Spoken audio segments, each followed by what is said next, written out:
అని అడిగాను, సార్ మీరు 5వ తరగతి పాస్ అయిన పిల్లలంటే ఆదివాసీల్లో చదువుకున్న వాళ్ళు కొంత దొరకడం లేదు. ఇక వాళ్ళకి అవకాశాలు రావాలంటే వాళ్ళు ఎప్పుడు చదువుకోవాలి, ఎప్పుడు రావాలి. కనుక ఇవాళ ఉన్న ఉద్యోగాల్లో వాళ్ళ వాటా ఏందో వాళ్ళకి ఇచ్చేద్దాం. హై స్కూల్ చదువుకున్నారా, 5th చదువుకున్నారా, తర్వాత అభివృద్ధి అవుతారు. ఒకసారి ఉపాధ్యాయుడు అయిన తర్వాత వాళ్ళ క్వాలిఫికేషన్ పెంచుకుంటారు అని శంకరం గారు వాదించి ఆ రోజు 300 మంది టీచర్లు చేసినప్పుడు ఆదివాసీలందరినీ చేశారు. అక్కడ శ్రీకాకుళం, నేను కూడా శ్రీకాకుళం వెళ్ళాను. ఆదివాసీలు 150 అక్కడ 300 మంది టీచర్స్ ఉంటే వాళ్ళకి ఆ శంకరం గారు ఏమన్నారంటే, మీరు వచ్చి లెక్చర్స్ ఇచ్చి ఉపాధ్యాయ వృత్తి గురించి వాళ్ళు ఇట్లా కమిట్మెంట్ వాళ్ళు క్వాలిఫికేషన్ ఎందుకు ఇంప్రూవ్ చేస్తున్నారని ఎల్వి సుబ్రహ్మణ్యం గారు ఐటీడీఏ అక్కడ డైరెక్ట్గా వెళ్ళి అక్కడ 2 ప్రాంతాలు వెళ్ళి 300 మంది ట్రైబల్ పిల్లలకి, వాళ్ళు నంబాడాస్ కాదు వేరే ట్రైబల్ పిల్లలకి మనం వెళ్ళి అక్కడ ఉపన్యాసాలు ఇప్పించాం. ఆ రోజుల్లో ఉండే ఐఏఎస్ ఆఫీసర్లు, అది ఎల్వి సుబ్రహ్మణ్యం కావచ్చు, శంకరయ్య కావచ్చు, అది యుగంధరే కావచ్చు, ఆ ఆఫీసర్లకి ఏంటంటే వీళ్ళు కొన్ని వేల సంవత్సరాలుగా నష్టపోతున్నారు, వేల సంవత్సరాల పోరాటాలు చూస్తున్నారు. వీళ్ళు చాలా వెనుకబడిపోయారు. కనుక వీళ్ళకి ఆధునిక వసతులు, ఆధునిక అవకాశాలు అంటే మనం ఏం చెయ్యాలి అనే తపనతో వాళ్ళు చేశారు. తర్వాత వచ్చిన అధికారులు, ఐటీడీ ఆఫీసర్స్ ఎవరికి ఆదివాసీ ఉంటుంది పట్టింపులేదు. అసలు ఐటీడీ ఎందుకు పెట్టారో తెలియని వాళ్ళు చాలామంది ఉన్నారు. మనకు రావాల్సినటువంటి అసలు ఏవైతే అవకాశాలు ఉన్నాయో అవకాశాలు తప్పకుండా వీళ్ళకి ఇవ్వాలి. ఐటీడీ నిజానికి మన తరఫున పోరాడాలి. ఒకవేళ సరైన వనరు రాకపోతే వాళ్ళ పని ఏంటంటే ప్రభుత్వం ఒత్తిడి పెట్టి మా ఐటీడీ సంగతి ఏంటి అంటే, ఐటీడీ అంటే మన ఐటీడీఏ, వాళ్ళు అక్కడ మన ప్రతినిధులు ఉన్నారు, ఆఫీసర్లు. కానీ వాళ్ళు అది కూడా ప్రభుత్వం ఒత్తిడి కాదు, ఇంకా కావలిస్తే కొన్ని రిలాక్సేషను, తమకు ఇష్టం వచ్చినట్టుగా చేయడము, వనరులను ఖర్చు పెట్టకపోవడం, ఇది చేశారు. కనుక ఇవాళ మళ్ళీ మనం ఇక్కడ వచ్చి లక్ష్మీ గారు ఒక డిమాండ్ చేశారు. సరేనే, మీరు ఇన్ని చట్టాలు చేశారు, ఇన్ని హక్కులు మాకు ఇచ్చారు, అది అమలు జరగడం లేదు, మాకు చాలా నష్టం జరుగుతుంది, మాకు అన్యాయం జరుగుతున్నది, మీరు ఒక కమిషన్ వేయండి. మీరు ఎట్లయితే షెడ్యూల్ కాస్ట్లో దళితుల్లో సబ్ క్లాసిఫికేషన్ చేశారు, ఇప్పుడు దళితుల్లో మాదిగా రిజర్వేషన్ వచ్చిన తర్వాత మాలవాళ్ళు వస్తున్నారు, మాదిగా ఎవరు సబ్ కాస్ట్ ఇంకా కింద ఉండే కులాలు, మాదిగల్లో కూడా 40-50 కులాలు ఉన్నాయి, మాలల్లో కూడా వాళ్ళకంటే కింద వాళ్ళందరూ వచ్చేమంటారంటే, సార్ అది పైవాడిపోతే మాకు అవకాశాలు రావు కదా, మళ్ళీ క్లాసిఫికేషన్ చేయండి. అంటే న్యాయం కొరకని ప్రతి వాళ్ళు ఏమంటారు, అన్యాయమైన వాళ్ళు మాకు అన్యాయమైంది న్యాయం చేయండి అని అడుగుతున్నారు. ఆ చైతన్యం వచ్చింది. అంటే మనకు అవకాశాలు కావాలి, మన పిల్లలు చదువుకోవాలి, మన పిల్లలు కూడా బాగుపడాలి, మన ప్రాంతం బాగుపడాలి, మన జీవితం మెరుగుపడాలి.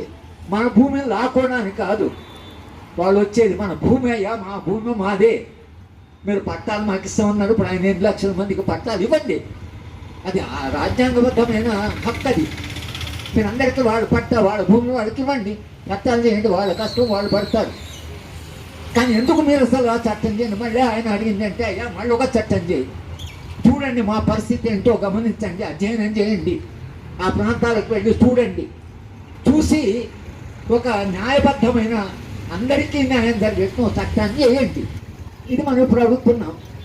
ఇవాళ కాంగ్రెస్ ప్రభుత్వాన్ని కూడా మనం డిమాండ్ చేయాలి. నిజానికి 2 ఎన్నికల ముందు ఎన్నికలు జరిగే సందర్భంలో సోనియా గాంధీ గారు మమ్మల్ని పిలిచారు.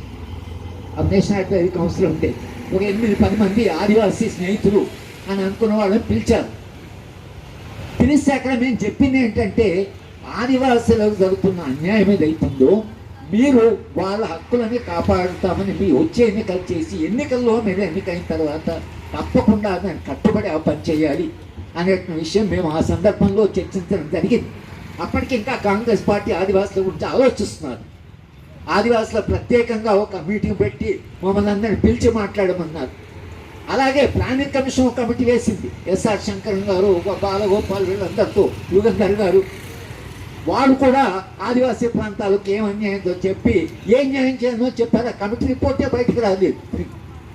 అంటే ఇవాళ ప్రభుత్వాలకు తెలుసు సమస్య ఉన్నదని. మనం ఇప్పుడు ఇక్కడ ఇందిరాపాలెం చెప్పాలి, వాళ్ళకి తెలుసు, వాళ్ళు ఏం చట్టాలు చేశారో, గతంలో ఏం పోరాటం వాళ్ళకి తెలుసు. కానీ ఇప్పుడు ఇంకొక ప్రమాదం ఏం ముంచుకొస్తుందంటే, సరే భూస్వామిలో బయట వాళ్ళు వచ్చి మన భూములు తీసుకున్నారు. ఇప్పుడు ఈ అభివృద్ధి ఎట్లా వచ్చిందంటే, అభివృద్ధి మన భూమి కంటే కూడా భూమిలో ఉన్న వనరులు ఆదివాసీలు పాపం చాలా విషాదం ఏంటంటే వాళ్ళ కాళ్ళ కింద చాలా మంది ఉన్నాయి, వాళ్ళు ఎన్నో పట్టించుకోలేదు.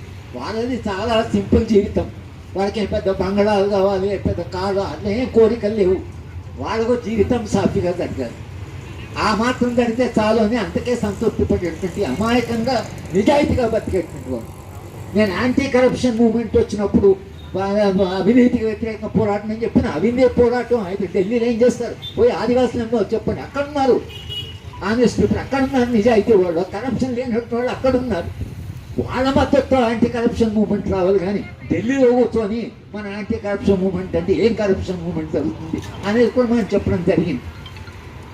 కనుక ఇవాళ కార్పొరేట్ వాళ్ళు ఒక్కసారి ప్రవేశం పెట్టారంటే ఇక మనం చూసాం, ఛత్తీస్గఢ్లో ఏం జరిగింది, జార్ఖండ్లో ఏం జరిగింది, బీహార్లో ఏం జరిగింది, తెలంగాణలో ఏం జరిగింది. ఎంత రాజ్యము ఎంత పకడ్బందీగా ఆ ప్రాంతంలో జరుగుతున్న పోరాటాన్ని అణచివేయడం అనేది మనం ఈ సందర్భంలో చూసాం. మరి మన భవిష్యత్ ఏమిటి, మరి మనం ఎలా ఎట్లా ముందుకు పోవాలి అనేటువంటి ప్రశ్న మనకు ఉంది. కానీ పరిస్థితి ఏమిటంటే మీరు ములుగులో మీటింగ్ పెట్టారు, నేను ములుగు సభకు రాలేకపోయాను.